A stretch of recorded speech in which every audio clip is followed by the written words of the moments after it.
Hi, my name is Ray Alder. I'm 27 years old and I have cystic fibrosis. I live in Salt Lake City, Utah.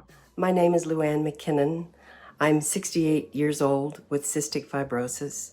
Hi, I'm Gianna. I'm 12 years old and I have cystic fibrosis. My name is Srivas Chiramala. I'm currently 27 years old and I have cystic fibrosis. And right now I'm residing in New York City. My name is Elise Elkonen Goldberg. I am 64 years old with cystic fibrosis and I am 10 years post a double lung transplant. My name is Willem Weary. I am 63 years old and I have cystic fibrosis. My name is Thomas. I'm 30 years old and I have cystic fibrosis. My name's Anna Payne. I'm 36 years old. I have cystic fibrosis and I live in Langhorne, Pennsylvania. My daily medical routine might look different than a lot of other CF patients, and that's because I also have stage 4 colon cancer.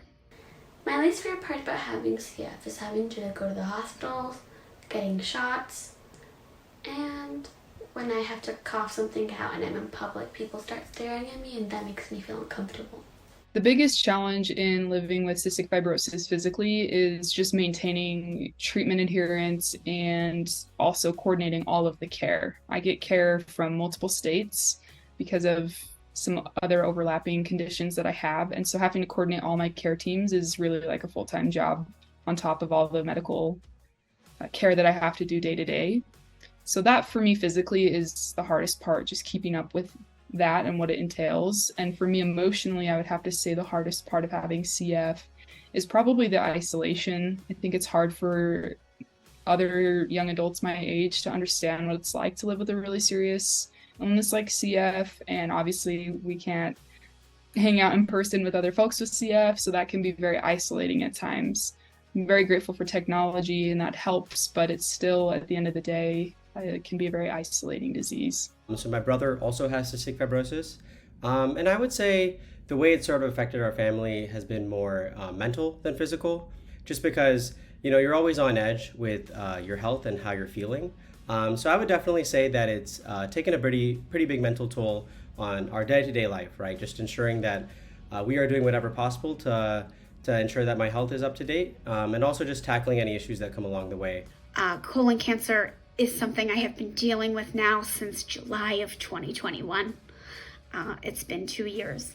And so into my treatment, we'll say burden, has now increased and includes chemotherapy every 2 weeks. CF patients are 5 to 10 times more likely to develop colon cancer, and I was diagnosed at age 34.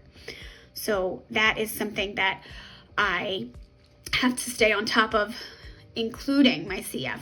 So my parents were informed that I would live for 5 years.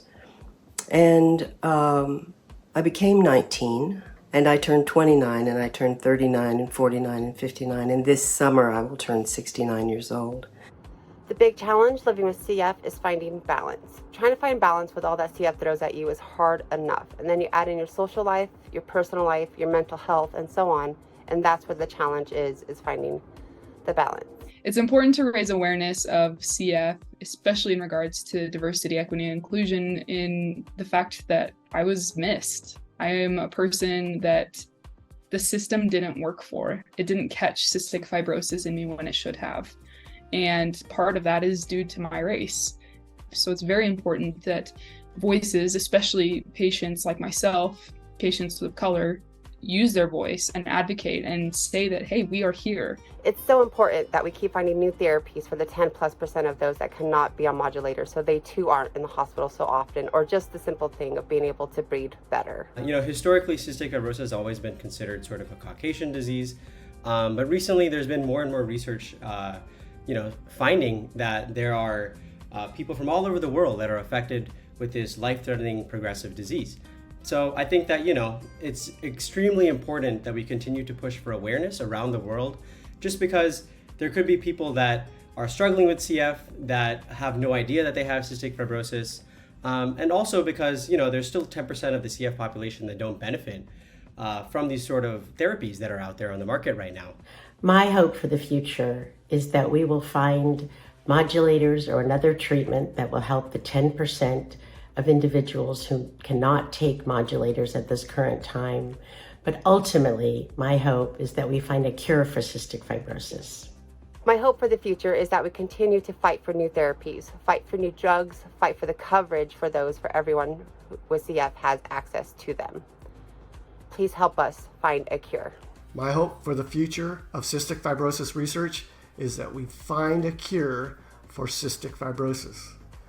But until that time, I'm hopeful that we find new treatments and new ways to fight cystic fibrosis exacerbations. My hope is that for those who are benefiting from modulators,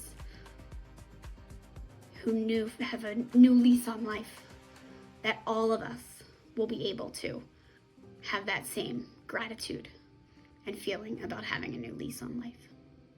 You know, it's my dream and my hope that a total cure will be found and that children don't have to suffer and young adults. And I think there's a great, bright future ahead because CFers, those of us with CF, we can do so much. And many friends of mine in the community are astounding human beings that I give a deep bow to. I'm just very proud to be part of this community. My hope for the future of CF research is that there are groundbreaking drugs and medications that come onto the market that are able to benefit all cystic fibrosis patients, and ultimately there is a cure that allows all of those with this progressive, life-threatening disease to ultimately lead healthy and long fulfilling lives.